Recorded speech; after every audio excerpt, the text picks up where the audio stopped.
Hello बच्चों, हमने पिछली वीडियो में 11th क्लास का चैप्टर जीवों का वर्गीकरण के बारे में अध्ययन किया। मैंने आपको बताया था कि आर.एच. व्हिटकर ने जीवों को 5 भागों में बांटा: मोनेरा, प्रोटिस्टा, फंजाई, प्लांटी और एनिमल, जिसमें मैंने आपको मोनेरा जगत के बारे में पिछली वीडियो में बताया था। आज हम प्रोटिस्टा जगत के बारे में अध्ययन करेंगे।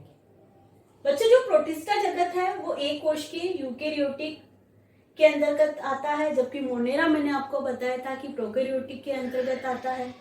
इसमें प्रकाश व अप्रकाश संश्लेषी दोनों प्रकार के सजीवों को रखा गया है। जो प्रकाश की उपस्थिति और प्रकाश की अनुपस्थिति दोनों प्रकार के जो सजीव जिस पर डिपेंड करते हैं, उनमें दोनों में इसको रखा गया है।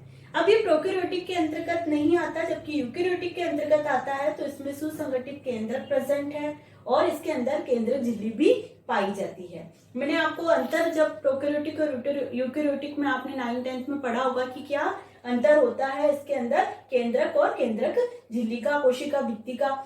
इसमें कोशिका भित्ति प्रेजेंट अथवा किसी में तो प्रेजेंट होती है और किसी में ये अनुपस्थित होती है।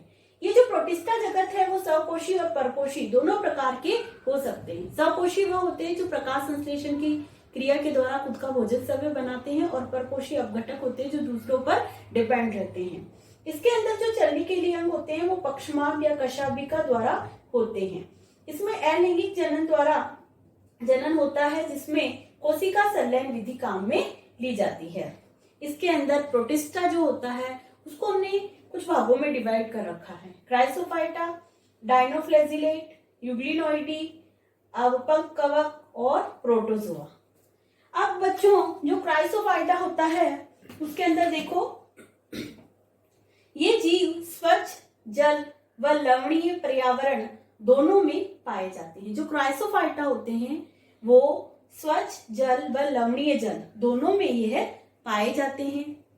इस समूह में डायटम में दोहरी सिलिका में भित्ति पाई जाती है, यानी कि चारों तरफ इसकी जो होती है वो सिलिका की भित्ति होती है।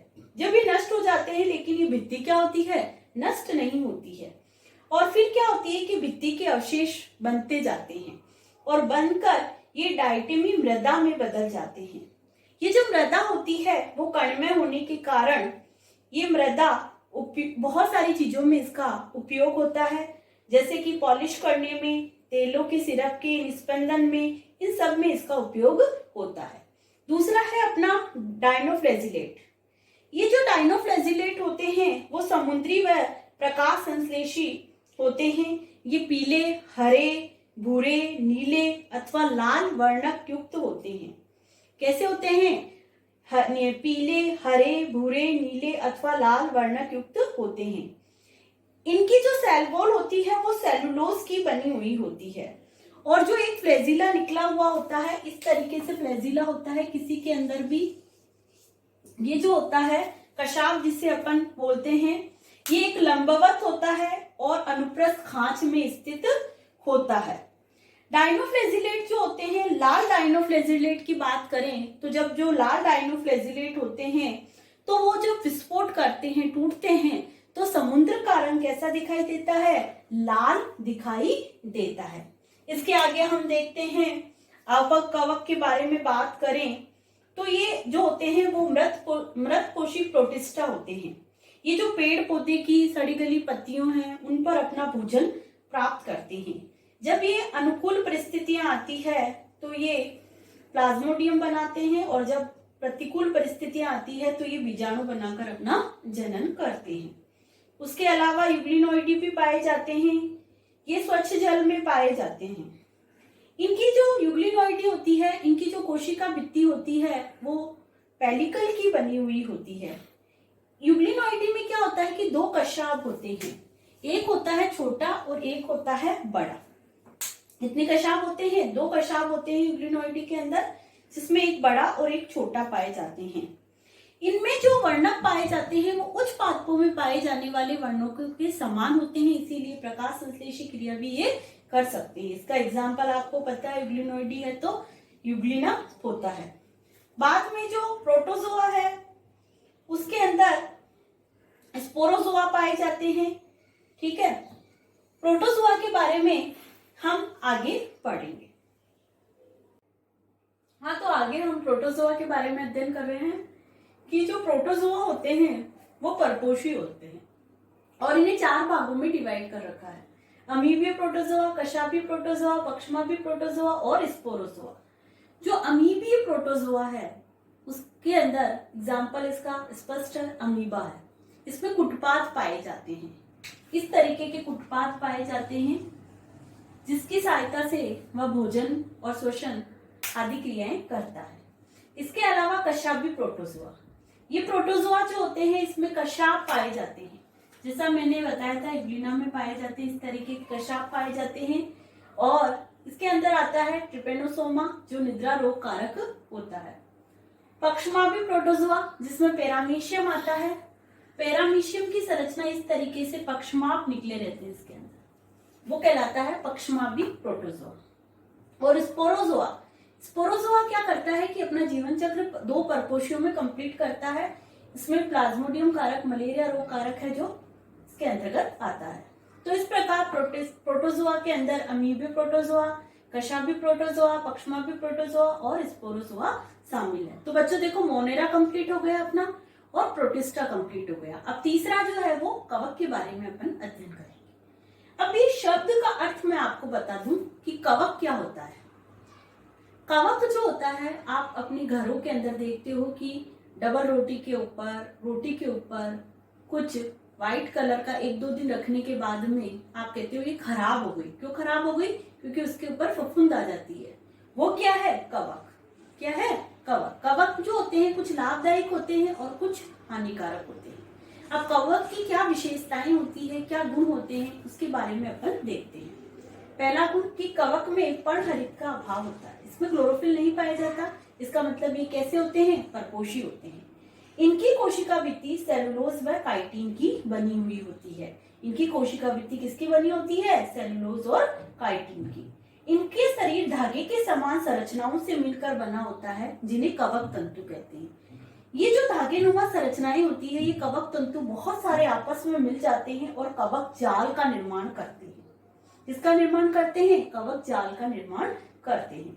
कवक कहाँ कहाँ पर पाए जाते हैं? ये गर्म, नम, छायादार अथवा कम प्रकाश वाले स्थानों पर ये पाए जाते हैं। कहाँ पर पाए जाते हैं? गर्म, नम, छायादार अथवा कम प्रकाश वाले स्थान पर ये पाए जाते हैं। पोषण के आधार पर ये परजीवी व मृतपोषी होते हैं, यानी कि अपना भोजन दूसरों पर डिपेंड करते हैं, इसलिए या तो परजीवी हो सकते हैं या मृतपोषी, मृत पदार्थों से अपना भोजन पोषण प्राप्त करते हैं, इसीलिए ये मृतपोषी हो सकते हैं। अब जनन की बात करें तो इसके अंदर आपको पता है जनन 3 प्रकार का होता है, लैंगिक, अलैंगिक और कायिक जनन। इसके अंदर कायिक जनन पाया जाता है जो कुछ विधियों के द्वारा संपन्न होता है। खंडन, विखंडन और मुकुलन। खंडन जिसके बहुत सारे 2 पार्ट हो जाते हैं और हर पार्ट एक नए जीव का निर्माण करता है। विखंडन जिसमें 2-3 भाग हो जाते हैं और हर भाग नए जीव का निर्माण करता है। मुकुलन जिसमें एक वृद्धि हो जाती है और वो वृद्धि इस जीव से अलग होकर नए जीव का निर्माण करती है। और इसके अंदर अलैंगिक जनन के द्वारा बीजाणु बनता है, यानी कि वो बीजाणु क्या कहलाता है? कोनिडिया। उस बीजाणु के द्वारा इसके अंदर जनन होता है। तो ये है कवक की विशेषताएं। हम अब कवक के आगे देखते हैं।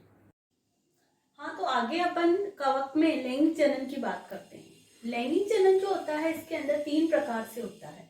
2 चल अथवा अचल युग्मकों के जब प्रोटोप्लाज्म आपस में संलयित होते हैं, मैंने आपको बताया था कि कोशिका के अंदर क्या पाया जाता है? प्रोटोप्लाज्म। वो आपस में संलयन करता है, तो इस प्रकार का जो लैंगिक जनन है वो प्लाज्मोगेमी कहलाता है। इसी तरीके से 2 युग्मकों के केंद्रक आपस में संलयित होते हैं, ये युग्मक है, ये युग्मक, और इसके अंदर आपको पता है केंद्रक पाए जाते हैं। केंद्रकों के संलयन को क्या बोलते हैं? केंद्रक संलयन। ये भी लैंगिक जनन का प्रकार है। इसी प्रकार निषेचन जब बनता है तो निषेचन होने के बाद में युग्मनस जो बनेगा टूवन, उसमें अर्धसूत्री विभाजन होगा तो एन बनेगा, यानी कि द्विगुणित होगा ये युग्मनस। एन और एन आपस में मिलकर टूवन हो जाएंगे। टूवन क्या कहलाता है? युग्मनस। और युग्मनस में जब म्यूसिस होगा, अर्धसूत्री विभाजन होगा, तो अगुणित बीजाणु बनते हैं। ये अगुणित बीजाणु जो फलन काय बनाते हैं, जो कि भी लैंगिक जनन की क्रिया होती है। तो इस प्रकार 3 प्रकार प्रकार से कवक के अंदर ये लैंगिक जनन हो गया। प्लाज्मोगेमी, केंद्रक संलयन और फलनकार, ये तीनों ही मिलकर लैंगिक जनन करते हैं कवक के अंदर।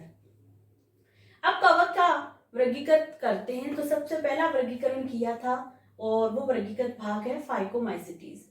क्या है? फाइकोमाइसिटीज। अब फाइकोमाइसिटीज के आवास की बात करें तो ये जल, सड़ी गली लकड़ियों तथा नम तथा शीलन वाले स्थानों पर ये पाए जाते हैं। ये पौधों पर अविकल्पी परजीवी के रूप में होते हैं। मतलब ये विकल्प इसका पौधों पर अविकल्पी परजीवी के रूप में रहते हैं, यानी कि ये पौधों के ऊपर ही डिपेंड रहते हैं। ये तो मैंने आपको बताया था कि ये परजीवी प्राणी हैं। इसका कवक जाल पट रहित तथा बहुकेंद्रकी होता है। इसमें पट नहीं पाए जाते हैं, इस तरीके से सेप्टम होते हैं, ये भाग इसके अंदर नहीं पाए जाते हैं। ये बहुकेंद्रकी होता है, इसके अंदर बहुत सारे केंद्रक प्रेजेंट होते हैं। ये इसके अंदर अलैंगिक जनन जो होता है चल व अचल बीजाणु द्वारा होता है। और फाइकोमाइसिटीज के अंदर दो युग्मकों के संलयन से युग्माणु बनते हैं और युग्मक में संयुग्मी या असंयुग्मी या विषम युग्मी तीनों प्रकार का जनन होता है। युग्मक के अंदर संयुग्मी, असंयुग्मी और विषम युग्मी। संयुग्मी समयुग्मी वो होते हैं जिसमें समान युग्मक आपस में मिलते हैं, और विषम युग्मी वो होते हैं जिसमें असमान अलग अलग प्रकार के युग्मक आपस में मिलते हैं। तो इस प्रकार का इसके अंदर जनन होता है। युग्मक इस प्रकार के टाइप भी हो सकते हैं। जनन तो इसके अंदर अलैंगिक जनन होता है, और जनन में जो युग्मक काम आते हैं वो संयुग्मी, असंयुग्मी और विषम युग्मी प्रकार का होता है। फाइकोमाइसिटीज का एग्जाम्पल देखें तो म्यूकर है, राइजोपस है और एल्ब्यूगो है, ये इसके एग्जाम्पल हैं। तो बच्चों आज हमने कवक के बारे में पढ़ा, और आगे हम अब अगले वीडियो में मैं आपको इसके बारे में और वर्गीकृत भागों के बारे में अध्ययन करेंगे और आगे देखेंगे। लेकिन आप अपनी कॉपी के अंदर कवक की परिभाषा प्लस कवक का पाठ और कवक के लक्षण वगैरह सब लिखें और उनको अच्छी तरीके से पढ़ें। धन्यवाद।